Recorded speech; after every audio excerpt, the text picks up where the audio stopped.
Упатството навму за платено политичко рекламирање нема никаков проблем со законитоста, оценија уставните судии кои едногласно одлучио да не поведат постапка за оценување на уставноста. Нивната одлука се базира на ставот дека доколку од агенцијата постапеле, како што бара предлагачот Димитар Апасиев од Левица, минутажата да биде распоредена на трите партии од власта што имаат пратенички групи и на три од опозицијата, тие би ги пречекориле своите законски овластувања.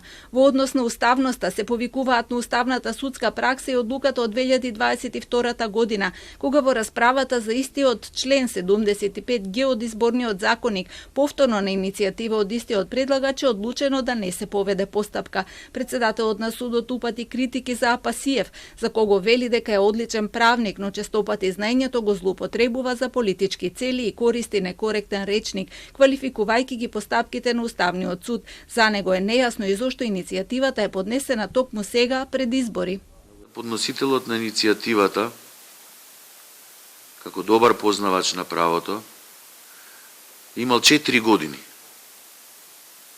можност да иницира законодавна акција, бидејќи тој истовремено и пратеник. Значи имал 4 години да иницира законодавна акција, да предложи измени и дополнувања на изборниот законник за тоа како ќе се распределува минутажата што има одредена со закон. Меѓутоа тоа не го сторил во изминативе 4 години, го сторил еве во тек на изборниот процес. Бидејќи станува збор за подносител на иницијатива пратеник, професор, треба да покаже малце поголема и политичка, и правна, и академска култура. При претходното одлучување на судот за овој член од законот, Костадиновски имал издвоено мислење во кое меѓу другото смета и дека партиската кампања воопшто не треба да се финансира од буџетот.